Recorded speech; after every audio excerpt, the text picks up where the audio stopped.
would like to present you the case of Pakistan. What's happening in Pakistan? Me being a Pakistani by birth, living in exile, cannot go back to my country. I've been working in human rights field and I know what's happening in my country, but the world has a different picture of Pakistan. So let me introduce my country to you, that how many human rights violations are going on in Pakistan. First of all, we would come to ethnic minorities.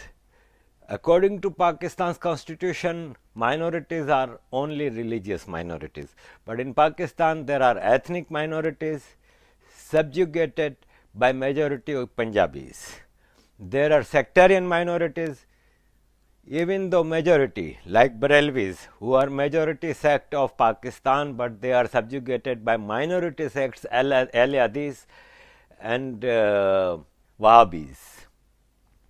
And then we have religious minorities who are most persecuted people on this earth. Let me start with ethnic minorities. Pakistan, right from 1947, its independence, its separation from India, it fell into Pakistan's notorious army, the terrorist army. Terrorist army have used Islam and mullahs extensively throughout in these 70 years to exploit the common Pakistanis and export terrorism. I would not go in very much details in the history, but since Afghan war in 1979, when Zia-ul Haq, the military dictator, who was not accepted by US authorities because he had martial law in Pakistan, but due to Soviet invasion, US came into alliance with Pakistan's that military dictator who double crossed you. He never allowed you to come out of Afghanistan. Pakistan's ISI and army always created a situation that American army remains occupied, engaged in Afghanistan. They are doing it till now. Even last week, this week, in Afghanistan, a funeral was attacked, a maternity home was attacked. Do you think a human being can do this? But our army is used to doing this. Let me take you briefly to East Pakistan. What happened there? A genocide. Millions of Bengalis killed. Millions of Bengali women raped, and those Bengalis were Pakistani nationals at that time. It was East Pakistan, it was not Bangladesh, and they were just asking for basic human rights, right to their own language, right to job, right to rule, and right to life. A genocide was committed, and finally they got independence. The majority Pakistanis, 55% population of Pakistan at that time was East Pakistan. They got independence from minority. Then from 1970s, the occupied Baloch land, because Balochistan was given an autonomous status by British before 14 August 1947, on 11 August 1947. But Pakistan invaded and occupied Balochistan. Balochistan wants independence. Balochs are struggling for their rights on their motherland.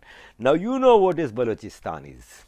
Balochistan is a rich province with natural resources and a strategic geopolitical situation, with Gwadar being a port city there, exploited by Chinese and Punjabis. Not only Gwadar, entire Balochistan. The wealth of Balochistan, Rakodek gold mines have largest gold reserves in this world. They are being exploited by Chinese and Punjabis. The petrol, the oil, the gas, the unique kinds of minerals that only exist in Balochistan. They are being exploited by Chinese and Punjabis hands in hand, and nobody is speaking. And when Baloch they speak, they get disappeared. There are thousands of Balochistan youth disappeared. Press cannot speak about it. Balochistan is a no-go area.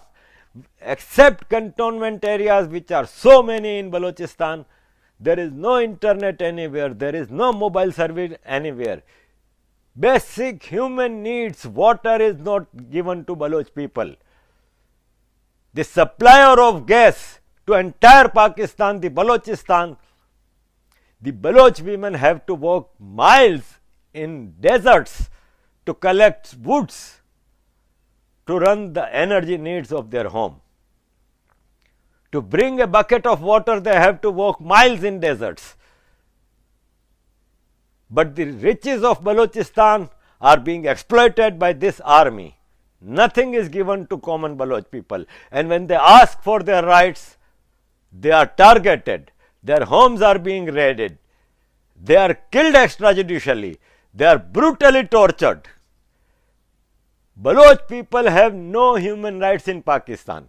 Now we come to KPK, especially the FATA, ex-FATA areas, which are now merged to KPK province of Pakistan. FATA was federally administered tribal areas of Pakistan. Again, like Balochistan, they were independent mostly, and they, the border, it was a buffer area between Afghanistan and Pakistan, KPK province. So there was no border and free movement, as the Pashtuns of Pakistan and Pashtuns of Afghanistan have never accepted the Durand line, which was drawn by British Empire. And for a longer period of history, Afghanistan did not accept Pakistan's independence due to this Durand line. That FATA region during this Imran Khan government was merged into KPK. They have no human rights. A brutal military operation is going on. The evil designs of Punjabis for Pashtuns right from Afghan war was to target Pashtun youth, educate them in madrasas, train them to become a mujahid, terrorist, and then send them for global terrorism. During this pandemic, a doctor in America is going on in a trial. He was arrested. That doctor belongs to, of course, Pakistan, for terrorism during this pandemic. Very open trial. Shocking. And today somebody told me that a Pakistan origin lady is arrested and being convicted for supporting ISIS, the Islamic State terrorist group. So these Pashtun children are trained in madrasas to kill people on the name of Islam. They become Taliban, and then they are sent to Afghanistan to kill their very Pashtun brothers. And then finally the oppression by Pakistan army against Taliban or terrorist or on any name, the oppression doing army officers were also Pashtuns. A very late realization came to Pashtuns that what is happening to us? We are terrorists, we are innocent, we are protectors, army, the Pashtun, because there are many Pashtuns in Pakistan army. It's only Pashtuns. Even the dresses, when rehearsals for public security are going on, when they say that, when a terrorist comes, how do you react? When they show a terrorist, it is in Pashtun dress, in Pashtun total get up with Pashtun cape and everything. Pashtuns started realizing that what is happening to us, we are being made terrorists, we are being made mujahids, fighters, and only that and nothing else. And end of the day, world is thinking that Pashtuns are terrorists. PTM began their rights movement in 2017. They became a political party. 2 members of assembly were, they contested elections, last elections, and they won with majority, simple majority. PTM is the voice of Pashtuns. and PTM says that enough is enough, we don't want to get involved in this war. And the result is that Delhi Pakhtun houses are raided, Pakhtuns are escaping for their lives. If they are liking boots of Pakistan army, if they keep liking the boots of Pakistan army, they can stay in Pakistan. Otherwise, there are so many Pakhtun activists who are living in Washington and New York and Europe and everywhere. This is the story of Pakhtuns.